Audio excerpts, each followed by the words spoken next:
Pada saat itu, kilatan petir kembali muncul di belakang Zhao Lei.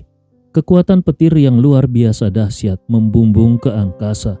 Bahkan samar-samar tampak lebih kuat daripada saat dia menghampiri Liu Yunfei. Zhao Lei meraung, "Jalan petir, munculnya petir!" Kilatan listrik yang tidak berujung menyapu langit dan bumi, mengalir deras ke arah Gustav, sepenuhnya menutup seluruh ruang untuk menghindar dan memaksanya menghadapi serangan itu secara langsung. Beberapa tetua bahkan mengalihkan pandangan mereka. Bahkan Liu Yunfei pun tidak mampu bertahan melewati 3 jurus. Jika Gustav yang menghadapinya, kemungkinan besar dia akan berubah menjadi abu sejak jurus pertama. Saat ini hanya ada satu orang yang masih memiliki keyakinan penuh pada Gustav. Murid perempuan yang membawa Gustav ke arena latihan itu masih menatapnya tanpa berkedip. Mata besarnya dipenuhi harapan. Dia percaya bahwa Gustav akan menang. Sejak mendengar berbagai kisah tentang Gustav dari Wu Xing'er, dia telah mengagumi pemuda itu seperti seorang dewa. Terlebih lagi setelah bertemu langsung dengannya, entah kenapa dia merasakan kepercayaan yang mendalam terhadap Gustav. Bahkan sekarang pun perasaan itu tidak berubah. Namun, meskipun demikian, dia tetap mengepalkan kedua tangannya dengan gugup karena mengkhawatirkan keselamatan Gustav. Bagaimanapun, kedahsyatan serangan Zhao Lei kali ini sungguh terlalu mengerikan. Sementara itu ekspresi Gustav tetap tidak berubah. Dia menatap lautan petir yang bergulung seperti ombak raksasa dengan tatapan acuh tak acuh, tanpa sedikit pun berniat menghindar. Melihat hal itu, Zhao Lei tertawa puas. Dalam pandangannya, Gustav telah benar-benar menyerah untuk melawan. Dalam sekejap, tak terhitung kilatan petir menelan tubuh Gustav sepenuhnya. Namun itu masih belum berakhir. Di kedalaman mata Zhao Lei, niat membunuh meledak. Hanya mengandalkan munculnya petir belum tentu cukup untuk membunuh Gustav sepenuhnya. Dia kembali mengerahkan energi spiritualnya dan berteriak dengan keras, "Jalan petir! Pengumpulan petir!" Kilatan-kilatan listrik itu tiba-tiba memadat dan berubah menjadi sebuah tombak petir yang melesat dengan ganas ke arah jantung Gustav. Serangan itu, Gustav tetap tidak bergerak sedikit pun. Tombak petir itu tanpa menemui halangan apapun menghantam tepat sasaran pada titik vitalnya, membawa tubuh Gustav melesat mundur dengan kecepatan tinggi.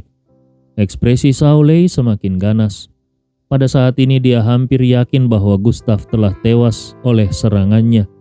Namun dia sama sekali tidak berniat berhenti. Dia ingin memusnahkan Gustav sepenuhnya di depan semua orang dari Sekte Yunming. Dia ingin melihat mereka mengetahui bahwa inilah akibat dari menantang Zhao Lei.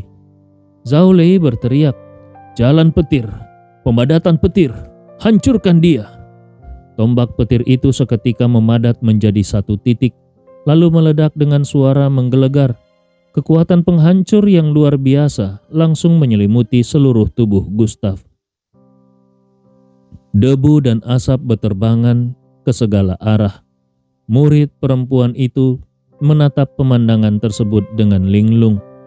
Tiba-tiba kedua matanya memerah dan dipenuhi air mata. Dengan suara lirih, dia bergumam, "Bagaimana mungkin? Gustav tidak mungkin kalah." Pada saat itu debu dan asap seolah dihalau oleh suatu kekuatan tak terlihat dan perlahan menghilang. Sesosok tubuh tegap kembali muncul di hadapan semua orang. Ekspresi Gustav tetap tenang tanpa sedikit pun perubahan.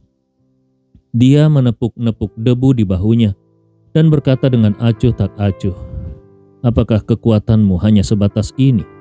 Aku sudah menunggumu pulih begitu lama, dan ternyata kau hanya bisa menunjukkan hal seperti ini? Sungguh mengecewakan." Sunyi, bahkan suara napas pun seakan lenyap. Dalam keheningan yang aneh itu, semua orang menatap sosok yang seharusnya telah hancur tanpa sisa. Satu pertanyaan muncul di benak mereka semua.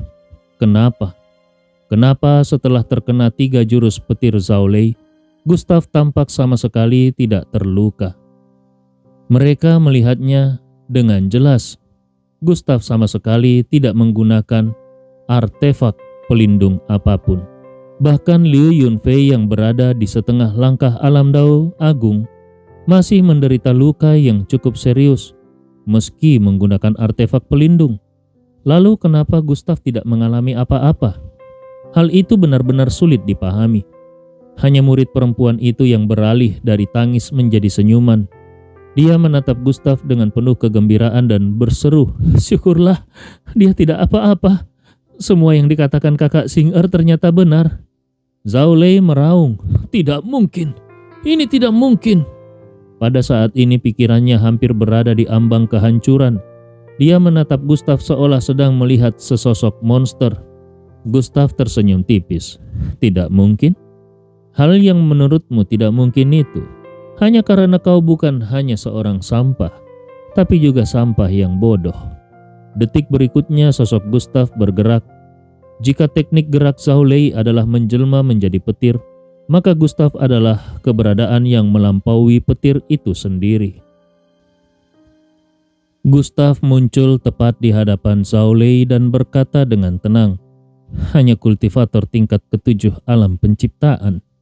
Dia mengangkat kepalanya dan melayangkan sebuah pukulan. Pukulan itu tampak begitu ringan, seolah tidak mengandung energi apapun. Namun pada saat Gustav bergerak, 6 jalan Raja Dewa muncul di belakangnya. Energi iblis yang tidak terbatas dan aura logam Gengjin menyelimuti seluruh tubuhnya. Ekspresi para tetua yang hadir berubah drastis karena mereka merasakan seluruh ruang di arena latihan bergetar akibat pukulan Gustav. Zhao Lei yang menghadapi pukulan itu secara langsung akhirnya merasakan ketakutan yang sesungguhnya dan berteriak, "Tidak, jangan!" Tanpa mempedulikan akibatnya, dia membakar energi spiritualnya dan mengaktifkan artefak pelindung. Namun meskipun demikian, dia sangat memahami bahwa pukulan Gustav bukanlah sesuatu yang mampu dia tahan. "Chen Feiying, selamatkan aku!" Dia hanya sempat meneriakkan kalimat itu sebelum tubuhnya ditelan oleh kekuatan pukulan Gustav. Sesosok bayangan muncul di arena latihan dalam sekejap. Wajah Chen Feiying yang biasanya tanpa ekspresi kini menunjukkan sedikit kecemasan. Jika Zhao Lei terbunuh di tempat ini oleh Gustav, dia pasti tidak akan mampu menghindari tanggung jawab. Bahkan bukan tidak mungkin dia akan diburu oleh keluarga Zhao. Terdengar ledakan dahsyat yang mengguncang langit dan bumi. Perisai cahaya yang melindungi Zhao Lei hancur seketika oleh pukulan Gustav. Tentu saja hal ini juga disebabkan oleh beberapa faktor. Kecepatan Gustav terlalu cepat. Zhao Lei baru saja mengeluarkan 3 jurus petir dan belum sepenuhnya pulih, serta hanya mampu menggunakan artefak pelindungnya secara terburu-buru. Namun alasan utamanya tetap satu, pukulan Gustav terlalu kuat. Kalau tidak, bahkan artefak pelindung yang digunakan secara tergesa-gesa oleh seorang kultivator tingkat ke-7 alam penciptaan tidak akan mudah dihancurkan. Tepat ketika kekuatan pukulan Gustav hendak mencabik tubuh Zhao Lei sepenuhnya, cahaya 7 warna tiba-tiba muncul dari tubuh Zhao Lei dan menahan serangan itu. Cahaya tersebut bergetar sesaat sebelum hancur dan menghilang. Pada saat yang sama, tubuh Zhao Lei meledak, mengeluarkan kabut darah yang pekat dan terlempar jauh ke belakang. Melihat hal itu, Gustav sedikit terkejut. Cahaya 7 warna yang dimiliki Zhao Lei tampaknya merupakan harta penyelamat nyawa yang cukup luar biasa. Meskipun hanya dapat digunakan 1 kali dan tidak mampu sepenuhnya meniadakan serangannya, Gustav dapat merasakan dengan jelas bahwa sebagian besar kekuatan pukulannya telah diserap oleh cahaya tersebut. Karena itulah nyawa Zhao Lei masih terselamatkan. Sementara itu, Chen Feiying segera menangkap tubuh Zhao Lei. Melihat Zhao Lei yang seluruh tubuhnya dipenuhi luka, Daging dan darahnya pecah di banyak tempat, serta berada di ambang kematian. Ekspresi Chen Feiying dipenuhi keterkejutan. Satu pukulan yang mampu menghancurkan 2 lapis pertahanan Zhao Lei dan masih melukainya hingga sedemikian parah. Bagaimana mungkin itu dilakukan oleh seorang kultivator setengah langkah alam Dao gabungan? Namun saat ini dia tidak memiliki waktu untuk memikirkan hal tersebut. Sambil memasukkan beberapa pil ke dalam mulut Zhao Lei yang telah pingsan, dia tetap waspada dan terus mengawasi Gustav. Sebenarnya Chen Feiying sempat mempertimbangkan untuk menyerang Gustav. Akan tetapi setelah menyaksikan Gustav menahan 3 jurus petir secara langsung dan memperlihatkan kekuatan yang begitu mengerikan, akhirnya dia mengurungkan niatnya. Bagaimanapun, menyelamatkan Zhao Lei adalah prioritas utama. Meskipun Chen Feiying memiliki kultivasi setengah langkah alam bintang celah dan sangat percaya diri terhadap kekuatannya sendiri, dia tidak yakin dapat membunuh Gustav dengan mudah. Gustav memberinya perasaan yang sangat aneh dan sangat berbahaya. Sementara itu, Gustav telah kehilangan minat terhadap Zhao Lei. Dia berjalan menuju pemimpin sekte Yunming yang masih berdiri terpaku dalam keterkejutan, lalu berkata, "Senior, aku tahu sekte Yunming tidak mengizinkan orang luar memasuki alam rahasia sekte ini. Namun Xing Er adalah temanku. Aku pernah berjanji kepada ayahnya untuk menjaga dirinya. Selain itu, saudara Liu juga telah menderita luka yang cukup serius. Aku berharap pemimpin sekte bersedia mengizinkanku memasuki alam rahasia dan membawa Xing Er kembali." Liu Yunfei memandang Gustav dengan tatapan yang rumit. Sejujurnya saat Gustav menantang Zhao Lei tadi, dia juga memandang rendah pemuda itu. Dia mengira Gustav hanyalah seorang badut yang mencari perhatian. Sekarang dia baru menyadari bahwa Gustav bukanlah seorang badut. Yang sebenarnya bermasalah adalah dirinya sendiri. Cakrawala pandangnya terlalu sempit untuk memahami seberapa kuat seorang jenius sejati. Selama ini dia selalu menyebut dirinya seorang jenius dan menganggap bakatnya luar biasa. Namun, setelah dibandingkan dengan Gustav, dia menyadari bahwa dirinya bukanlah apa-apa. Setelah melihat kekuatan luar biasa yang ditunjukkan Gustav, ditambah kesaksian dari murid perempuan tersebut, tentu saja pemimpin sekte Yunming tidak memiliki alasan untuk menolak. Hanya saja, bahkan sampai sekarang dia masih sulit menerima kenyataan itu. Semakin tinggi tingkat kultivasinya, semakin dia memahami betapa mengerikannya pukulan Gustav barusan. Dia mengangguk dengan linglung. Beberapa saat kemudian dia berdeham dan menenangkan pikirannya sebelum berkata, "Tentu saja boleh, tidak perlu membuang waktu lagi.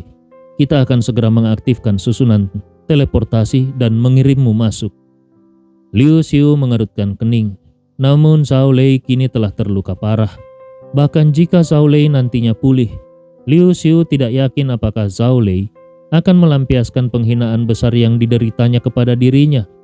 Untuk sementara dia tidak berani lagi menentang keputusan pemimpin sekte Yunming dan hanya bisa terdiam.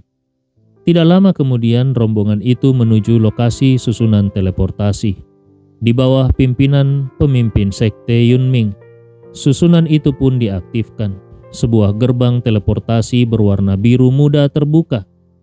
Pemimpin sekte Yunming menyerahkan sebuah jimat giok kepada Gustav dan berkata, "Bawalah ini. Setelah memasuki alam rahasia, aktifkan jimat giok ini. Dia akan membimbingmu menemukan Xing Er." Gustav menerima jimat itu.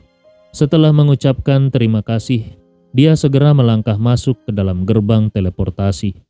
Seandainya bukan untuk menunjukkan kekuatannya dan membuat Chen Feiying segan, Gustav sama sekali tidak akan membuang waktu begitu lama untuk menghadapi sampah seperti Zhao Lei.